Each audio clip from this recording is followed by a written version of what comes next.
नमस्कार, सुबह के 11:30 बजने वाले हैं। वक्त है न्यूज रूम लाइव का और मैं हूं आपके साथ विभा उपाध्याय। बुलेटिन में आज बात होगी इंडिया अलायंस की, जिसकी चौथी और महत्वपूर्ण बैठक आज दिल्ली में दोपहर 3 बजे के बाद होटल अशोका में होने वाली है और इस पर सबकी निगाहें टिकी हैं। कई मसले और कई पेच इस बैठक में सुलझाने को लेकर आसार जाहिर किए जा रहे हैं, लेकिन इस बैठक से ठीक पहले बिहार की सियासत गर्म हो गई और उसके पीछे है पोस्टर। जी हां, नीतीश कुमार का एक पोस्टर जो पटना में लगाया गया है, जिसमें लिखा गया है कि अगर जीत चाहिए तो एक निश्चय चाहिए और एक नीतीश चाहिए।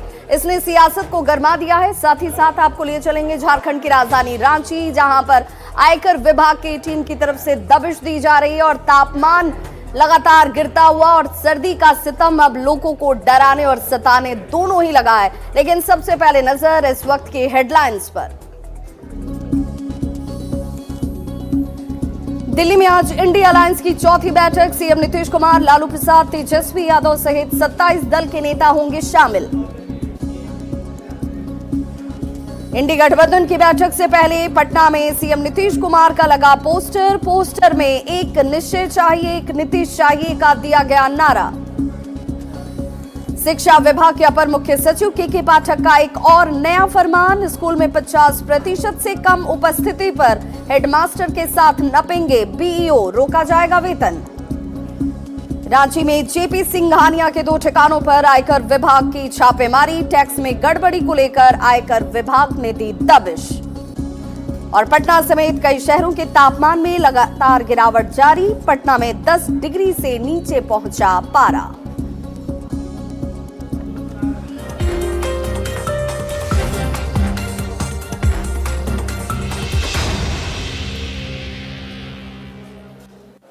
और चलिए अब खबरों को जानते हैं विस्तार से। और सबसे पहले बुलेटिन में बात होगी इंडी गठबंधन की महत्वपूर्ण बैठक की। और इस बैठक से ठीक पहले बिहार की राजधानी पटना में एक पोस्टर जो है वो चर्चा का विषय बना हुआ है। चर्चा का विषय इस वजह से क्योंकि इस पोस्टर में नीतीश कुमार की तस्वीर लगी हुई और लिखा गया है कि जीत चाहिए तो एक निश्चय चाहिए, एक नीतीश चाहिए।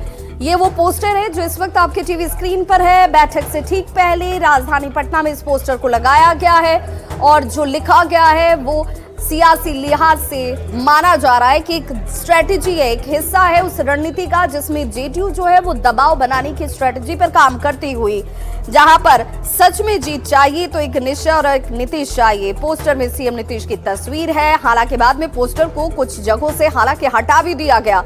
अब बड़ा सवाल ये है कि पोस्टर के जरिए जेडीयू का संदेश आखिर क्या है, जेडीयू क्या संदेश देने की कोशिश में है। दिल्ली में इंडिया अलायंस की महत्वपूर्ण बैठक है, लेकिन उस बैठक के ठीक पहले राजधानी पटना में कई पोस्टर लगाए गए हैं।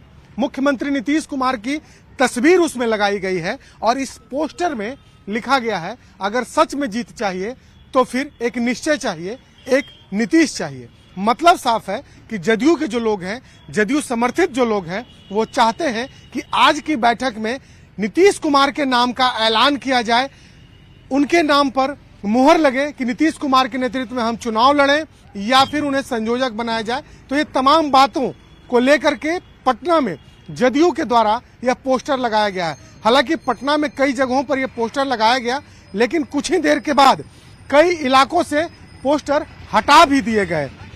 इनकम टैक्स गोलंबर पर सबसे पहले पोस्टर लगाया गया, लेकिन वहां से हटा दिया गया। लेकिन कुछ जगहों पर अभी भी पोस्टर है और देखिए पोस्टर में साफ तौर पर यह लिखा है एक निश्चय चाहिए, एक नीतीश चाहिए। मतलब साफ है कि जदयू के नेता इस पोस्टर के जरिए मैसेज देना चाहते हैं कि आज के गठबंधन की जो बैठक है, जो इंडिया अलायंस की जो बैठक है, उस बैठक में नीतीश कुमार के नाम का घोषणा किया जाए। कैमरा पर्सन मनीष जुनेजा के साथ शैलेंद्र, न्यूज 18 पटना। तो देखिए, जैसे ही पोस्टर राजधानी पटना की सड़कों पर नजर आए, उसके बाद सियासत इसे लेकर अब खूब तेज हो चुकी है। बीजेपी इसे जेडीयू की तरफ से लगाने की बात कर रही है और इसे लेकर जेडीयू के एक तरफ कार्यकर्ता उत्साहित हैं, तो जेडीयू का ये तर्क भी है कि उसे जानकारी ही नहीं है कि इस पोस्टर को किसने लगवाया है। गठबंधन का दिल्ली में बैठक हो रहा है और जनता दल यूनाइटेड जो फ्रॉडिज्म के हेडमास्टर है, वो जो है पटना में पोस्टर लगा रहा है कि प्रधान अगर दिल्ली में जीत चाहिए तो एक निश्चय नीतीश कुमार चाहिए। और ममता बनर्जी जी कह रही हैं कि इलेक्शन के बाद जो है प्रधानमंत्री का चुनाव होगा और ये सारे प्रधानमंत्री दौड़ प्रतियोगिता के कैंडिडेट एक दूसरे को ठगने में लगे हैं। किसने पोस्टर लगाया इसकी तो जानकारी नहीं, लेकिन स्वाभाविक है सियासी मतलब तो निकलता है। निश्चय जो जनता से किए गए वायदे, हर घर बिजली पहुंचाने से लेकर हर घर पानी पहुंचाने का, तो वो निश्चय की बुनियाद के पर्याय तो माननीय नीतीश कुमार जी माने जाते हैं। तो दिल्ली में इंडी गठबंधन की आज बेहद महत्वपूर्ण चौथी बैठक होने जा रही है, जिस बैठक में शामिल होने के लिए कई राजनीतिक दलों के नेता जो हैं इस वक्त दिल्ली में मौजूद हैं। बिहार के मुख्यमंत्री नीतीश कुमार दिल्ली पहुंच चुके हैं, लालू प्रसाद की मौजूदगी है, तेजस्वी यादव मौजूद है, 27 दलों के नेता इस बैठक में शामिल हो रहे हैं। हालांकि झारखंड के मुख्यमंत्री हेमंत सोरेन अपने कार्यक्रमों की व्यस्तता की वजह से इसमें शामिल नहीं हो पा रहे हैं, लेकिन आपको बताते चलें कि इस बैठक पर सबकी निगाहें जरूर टिकी हुई हैं। ये माना जा रहा है कि इस बैठक में राजनीतिक दलों के जब प्रमुख नेताओं की मौजूदगी होगी तो सीट शेयरिंग पर बातचीत संभव मानी जा रही है। ज्वाइंट कैंपेन को लेकर एक मिनिमम कॉमन प्रोग्राम पर चर्चा हो सकती है। विपक्षी Indian national development inclusive alliance यानी कि इंडी गठबंधन की ये चौथी बैठक, जिसमें उस पेंच को सुलझाने का प्रयास किया जाएगा जो चैलेंज के तौर पर इनके सामने है। क्या कांग्रेस बैकफुट पर होगी? क्या कांग्रेस क्षेत्रीय दलों को आगे लीड करने की भूमिका निभाने देगी? ये तमाम वो मसले हैं क्योंकि हाल के 5 राज्यों में हुए चुनाव और उन चुनावों में बीजेपी की जीत और इंडी अलायंस को लेकर को जो सवाल उठ रहे थे कि वो खंड खंड होती नजर आई। ममता बनर्जी का बयान इस इंडी अलायंस को और कमजोर करता हुआ दिखाता है। साथ ही साथ ये तमाम चैलेंजेस जब इंडी अलायंस के सामने हैं तो ये देखना होगा कि आज की बैठक जब शुरू होती है तो इसमें इन राजनीतिक दलों के नेताओं की तरफ से वो कौन सी स्ट्रेटेजी बनाई जाती है जिसमें जीत के लिए एक साथ ये इंटैक्ट होते हुए नजर आएंगे।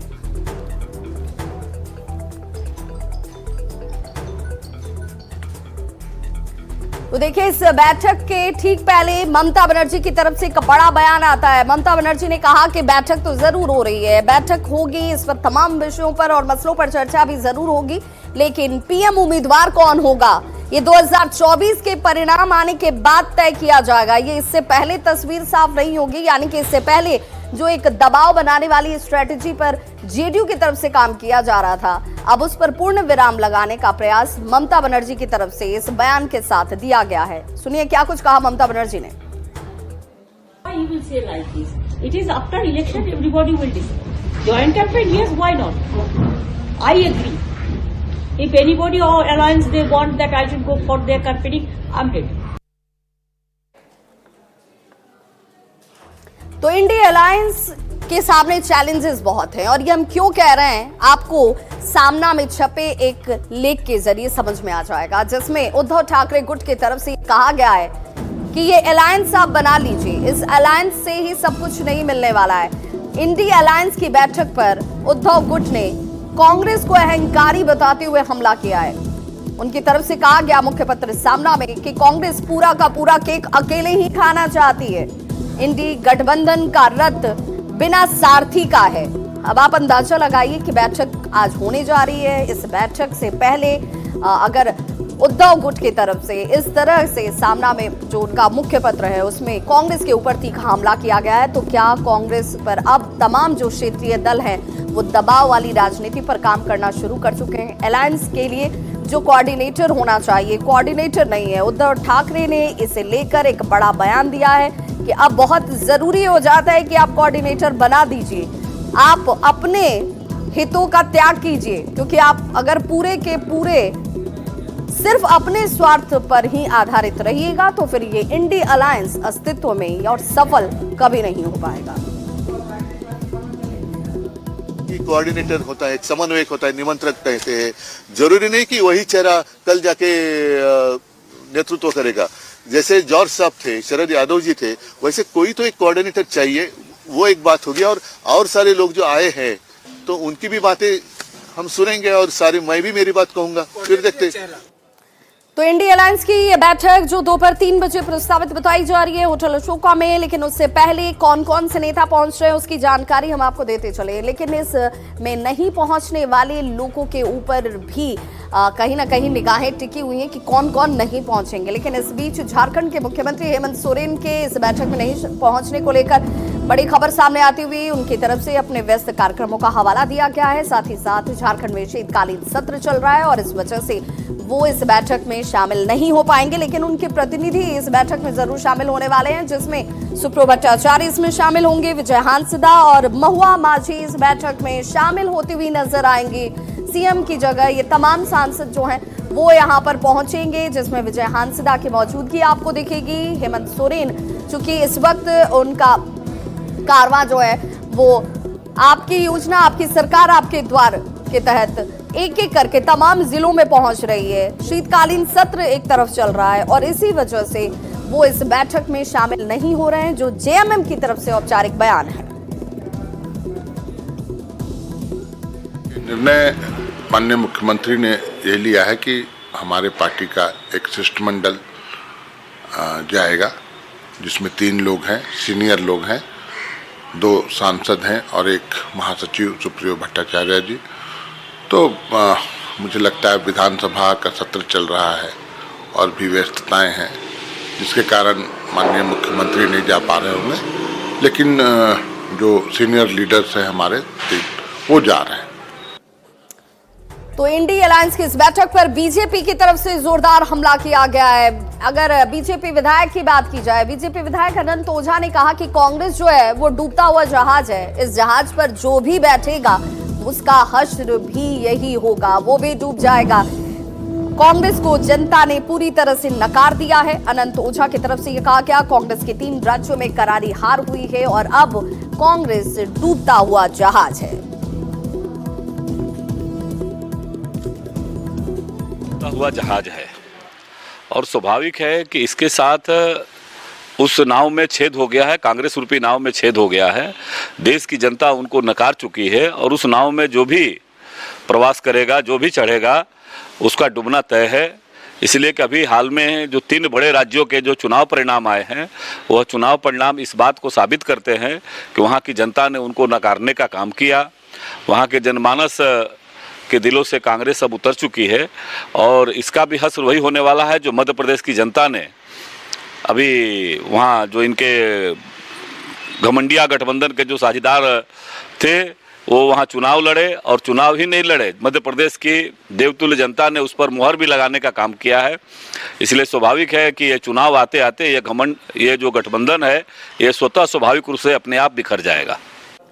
और बड़ी खबर इस वक्त दिल्ली से आ रही है, जहां पर मुख्यमंत्री नीतीश कुमार इस वक्त मौजूद हैं और उनके दिल्ली आवास पर इस वक्त एक महत्वपूर्ण बैठक इंडी अलायंस की बैठक से ठीक पहले होती हुई, जिस बैठक में नीतीश कुमार, ललन सिंह और संजय झा की मौजूदगी है। इंडी गठबंधन की इस बैठक से पहले रणनीति बनाई जा रही है कि आखिर वो क्या स्ट्रैटेजी होगी, जब बैठक में मौजूदगी होगी तो किस तरीके से बातों को रखा जाएगा, आखिर वो स्ट्रैटेजी वो रणनीति क्या रहने वाली है। आपको बताते चलें कि लगातार जेडीयू की तरफ से, चाहे वो पोस्टर के जरिए हो या फिर कार्यकर्ताओं के जरिए हो या फिर जेडीयू के तमाम शीर्ष नेताओं के बयानों के जरिए हो, जेडीयू बार बार ये दबाव बनाने की कोशिश कर रही है कि इस बार की इस बैठक में इस इंडी अलायंस को नीतीश कुमार की भूमिका को तय करना जरूरी है। और संवाददाता अमितेश हमारे साथ इस वक्त ज्यादा जानकारी के साथ जुड़ चुके हैं। अमितेश, चूंकि आपकी मौजूदगी मुख्यमंत्री नीतीश कुमार के दिल्ली आवास पर सुबह से है, ये बताया जा रहा है कि यहाँ इस वक्त इंडी अलायंस की बैठक से ठीक पहले एक बैठक हो रही है, आखिर इस बैठक का मकसद?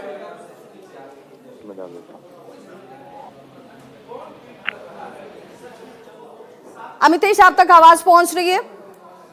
3 निलंबित सांसद पहुंचे नीतीश कुमार के आवास। जेडीयू अमितेश, अगर आप तक आवाज पहुंच रही है तो जरा ये बताइए कि कौन कौन से लोग इस बैठक में पहुंचे हुए हैं, इस बैठक में जो कि इंडी अलायंस की इस बैठक से ठीक पहले किया जा रहा है, कौन कौन मौजूद हैं?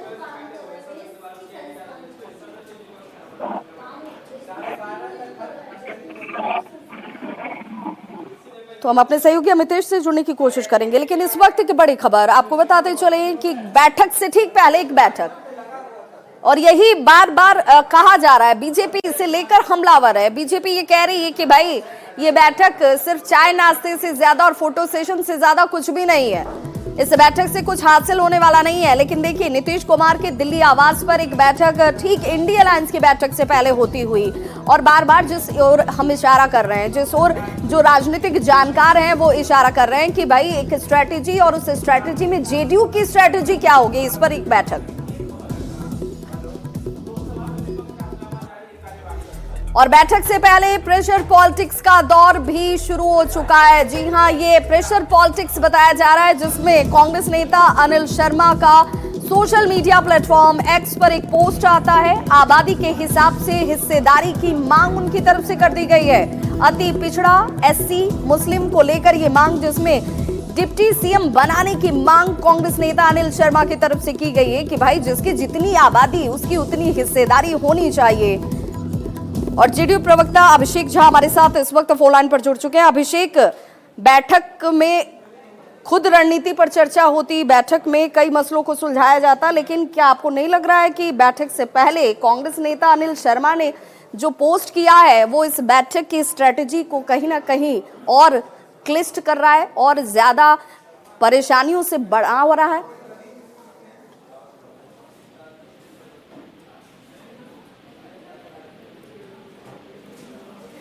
अभिषेक, आवाज पहुंच रही है आप तक?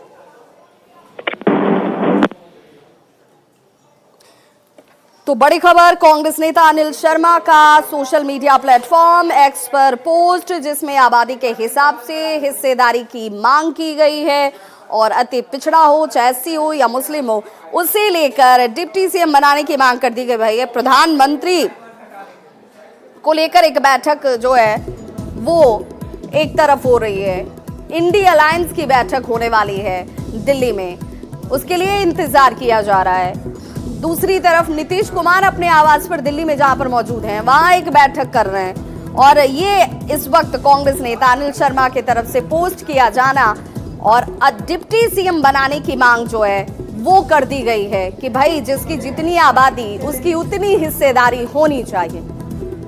हमारे साथ जेडीयू प्रवक्ता अभिषेक झा जुड़ चुके हैं। अभिषेक, आवाज पहुंच रही है? आवाज मिल रही है, आपसे बताइए। अभिषेक, कांग्रेस नेता अनिल शर्मा की तरफ से सोशल मीडिया प्लेटफॉर्म एक्स पर एक पोस्ट है, क्या आपने उस पोस्ट को देखा है? नहीं, मैंने उस पोस्ट को देखा नहीं है, और मुझे नहीं लगता है कि इस पोस्ट को देखने का कोई औचित्य है। कांग्रेस पार्टी की आधिकारिक लाइन कौन स्पष्ट करेंगे, ये कांग्रेस पार्टी ने पहले ही बता दिया है। अब इसके बाद कौन क्या पोस्ट करते हैं यही देखने लग गए हम लोग, तब तो होगी। अभिषेक, लेकिन आपको लगता है कि कांग्रेस एक तरफ तो ये कह रही है कि भाई हम सब कुछ साथ लेकर जुगत में है चलने की, लेकिन वहीं पर कांग्रेस के अंदर ही कुछ नेता हैं जो बार बार दबाव बनाने वाली पॉलिटिक्स कर रहे हैं? तो ये कांग्रेस पार्टी का आंतरिक मामला है ना, कांग्रेस पार्टी का, लेकिन उसका असर महागठबंधन पर नहीं होगा? क्यों होगा भाई? एक बड़ी पार्टी होती है, 5 उंगलियां हाथों में बराबर नहीं होती है। बहुत सारे लोग अपने वेस्टेड इंटरेस्ट के हिसाब से बयान देते रहते हैं, तो अब सबकी बात पर अगर हम लोग टिप्पणी करने लग जाए। अभिषेक, आपको लग रहा है कि अनिल शर्मा जो है इनका अपना कुछ वेस्टेड इंटरेस्ट है इसमें? अब इतनी जानकारी हमारे पास नहीं है, लेकिन जिस हिसाब से दिशा कोई व्यक्ति तय करते हैं तो उनकी दशा समझ में आ जाती है। आपको नहीं लगता है कि मंत्रिमंडल में हिस्सेदारी बढ़ाने की जो मांग वो कर रहे हैं, क्योंकि उनका सीधे तौर पर ये कहना है कि भाई आपने जो जातीय जनगणना करवाई, जो जातीय गणना आपकी तरफ से हुई, आपने भी तो यही कहा कि जिसकी जितनी संख्या उसकी उतनी भागीदारी। जातीय गणना का जो मॉडल है वो कितना सक्सेसफुल है ये कांग्रेस पार्टी के राष्ट्रीय नेतृत्व ने भी बता दिया है। राजस्थान हो, मध्य प्रदेश हो या अन्य जगहों पर जहाँ भी चुनाव हुए हैं, राहुल गांधी जी इसके पक्ष में बोलते हुए नजर आए। एआईसीसी की बैठक होती है, उसमें समर्थन मिलता है इस पूरे प्रस्ताव को, तो इसकी एक्सेप्टेबिलिटी तो पूरे देश में है। तो हमें लगता है कि कोई भी व्यक्ति कोई प्रस्ताव अगर दे रहे हैं तो दूसरी पार्टी को देने से पहले अपने अंदर उसका एनालिसिस कर लेना चाहिए।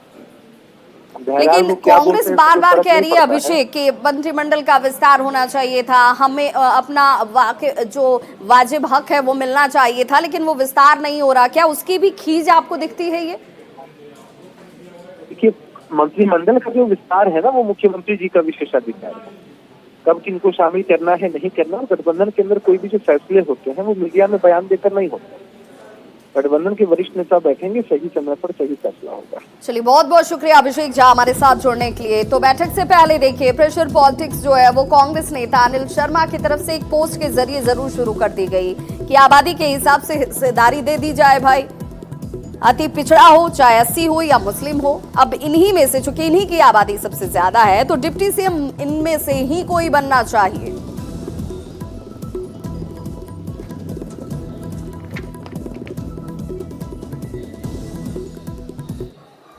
और वहीं दूसरी तरफ संसद के जो कार्रवाई चल रही है उसका बहिष्कार विपक्ष की तरफ से किया गया है, जिसे लेकर प्रधानमंत्री नरेंद्र मोदी ने निशाना साधा है। उन्होंने सीधे कहा है कि विपक्ष का जो व्यवहार है वो व्यवहार असंसदीय है, वो व्यवहार चिंताजनक है और इसे लेकर अब जनता के बीच जाकर इस बात को रखा भी जाएगा। विपक्ष पर पीएम मोदी ने जमकर निशाना साधा है। संसदीय दल की बैठक में पीएम मोदी की तरफ से कहा गया कि विपक्ष का व्यवहार दुखी करने वाला व्यवहार है।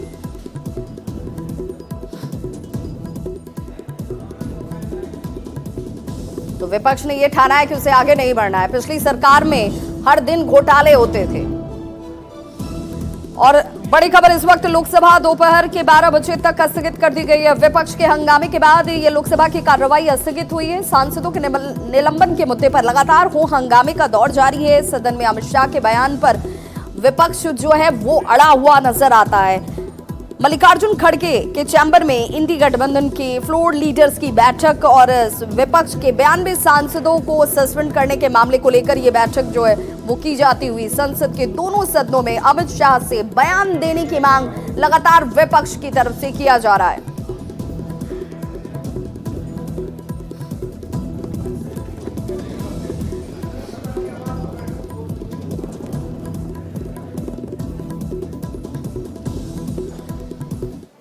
और बड़ी खबर जमुई से आ रही है, जहां पर जेडीयू के नगर अध्यक्ष को अपराधियों ने गोली मारी है, जिन्हें चिंताजनक स्थिति को देखते हुए डॉक्टरों की तरफ से उन्हें पटना रेफर किया गया है बेहतर इलाज करने के लिए।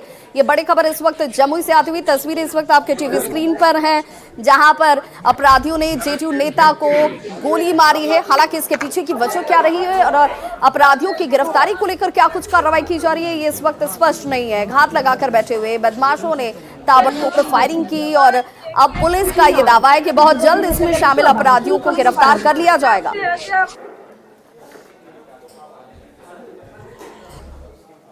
तो न्यूज रूम लाइव में आज बस इतना ही। कल कुछ और खबरों के साथ एक बार फिर से होंगे हाजिर। देखते रहिए न्यूज़ 18 बिहार झारखंड।